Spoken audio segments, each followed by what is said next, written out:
It's, one of those soft Toph moments that we don't get too often, but we get a sliver of it in Tales of Ba Sing Se. We get a sliver of it here.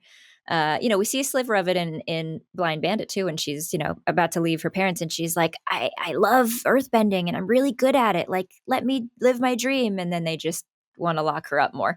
It's tough. It's tough. It's tough. They don't see each other in that moment, but they both are kind of having a return to some gentle emotions, and they try to come together and just make amends. And then Toph's like, I'm sorry, stop.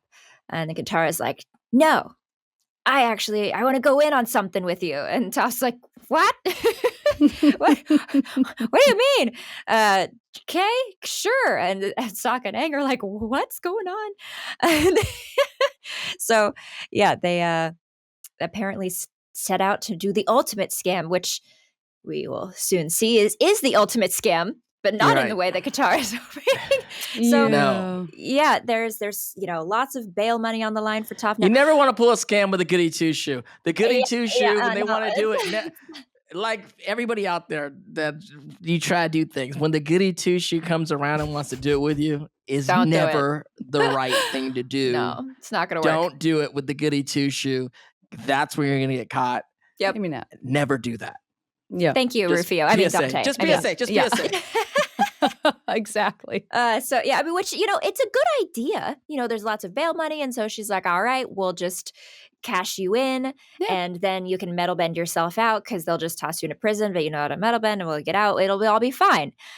Sounds all good and dandy. But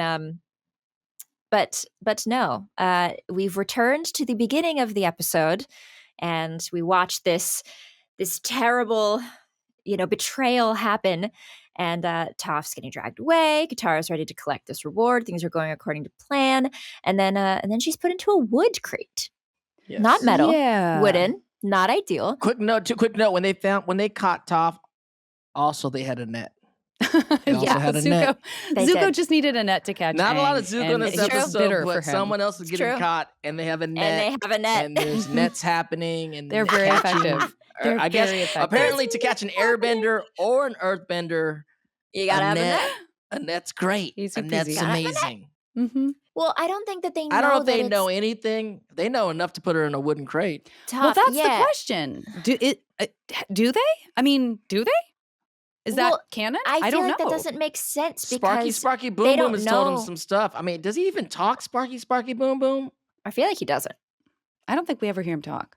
I mean, and I feel like he doesn't talk to anybody. Well, yeah, you're right. He has to talk to somebody. He makes sounds, but I don't know if we ever hear him talk. Because it was like, these are the people you're looking for. So he said, I'm looking for some people, some little kids. Looking for some people. Yeah, I don't know. But the weird thing is that crosses my mind. I'm like, okay, it's not metal, but also is it wood? Why is wood earthish? Earth? Yeah, like it's still a tree. Are there wood benders? Is wood like the element that's outside of the element, so you can just go around and fight all the benders if you just have some wood? Like, I just didn't understand why that was such an issue. I mean, this Reddit thread is out there. Yeah, this Reddit thread is out there. I mean, because trees are earth, so I'm confused. Well, I mean, but they're not dirt. They're not dirt. Really. Yeah, they're not like the thing the planet is made of. They're like the hat. Specifically dirt that I have to like bend. So not sand, like minerals, not wood. Or no, you can do sand. Sand's part. You're not great with sand. No, you're not great with sand. I had to learn. Yeah, there are specific sand benders, but it's an element of earth where I think wood. So you could just be some crazy spear wielding assassin in the Avatarverse that's just outside the bending world and just doing. And all you got is some wood. I guess. You just blew my mind. I don't know. That's why I was a little bit thrown when I first saw this, and it wasn't metal, and she was like, "Oh no," and I was like, "But it's wood.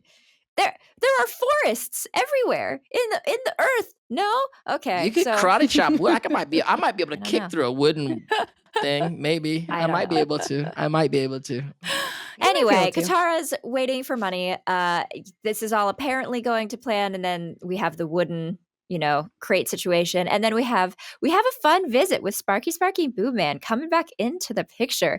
And apparently very much on the lookout for these guys. So back at camp, Sokka and Aang are like, hey, shouldn't they be back by now? It's been a long time. Maybe we should go see what's going on. I always love the animal interjections. The little, Appa, you're in charge, and you have to like scream at Hockey and Momo for starting to get into a fight, and they listen.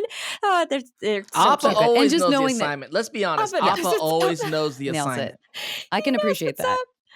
Oh, But then it's gosh. just Dee doing that with himself. Like the idea of Dee being all of those characters and He's being in like, a trifecta of a Exactly. conversation just with himself. D. best. Bradley Anyways. Baker just talking to himself as best. different species of animals. I think that's the epitome of just voice acting is that right there. That scene is just weird sounds, creature sounds of the same person of different contexts all at the same time. That's it. That's voiceover. So the boys head into town. They don't really know what the status of the situation is yet. Katara is stuck in the box with Toph now. Now we have 2 people in a wooden crate.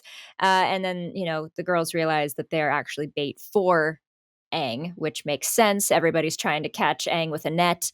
And, and then That's why they brought it. while they're that's it. That's why. And then while they're stuck in there, they have a little bit of a bonding moment again, just repairing the earlier damage that was done, with all the fighting and bickering at the beginning of the episode. Nothing like being thrown in jail with someone you're having a fight with to make up. Like now, here we are. Keeps you honest. You don't got in anything jail else together. to talk about.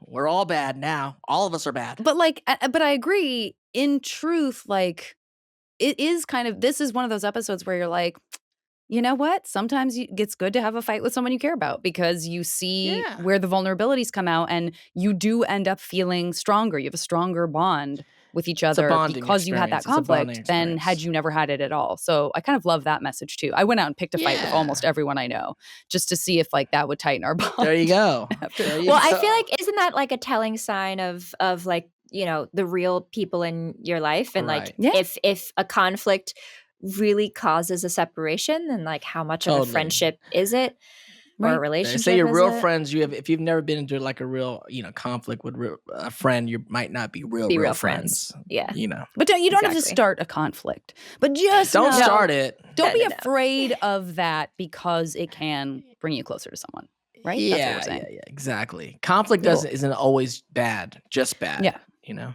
agree. I know your relationship with your parents is complicated, and I shouldn't have said what I said. It's okay. I was really mad when you said that because maybe it's true. I try not to think about it, but when I left, I probably really hurt them. Where are we at now? We got Aang and Sokka walking around town, talking to each other like never do a bad thing. Never do the scam with a goody two-shoe.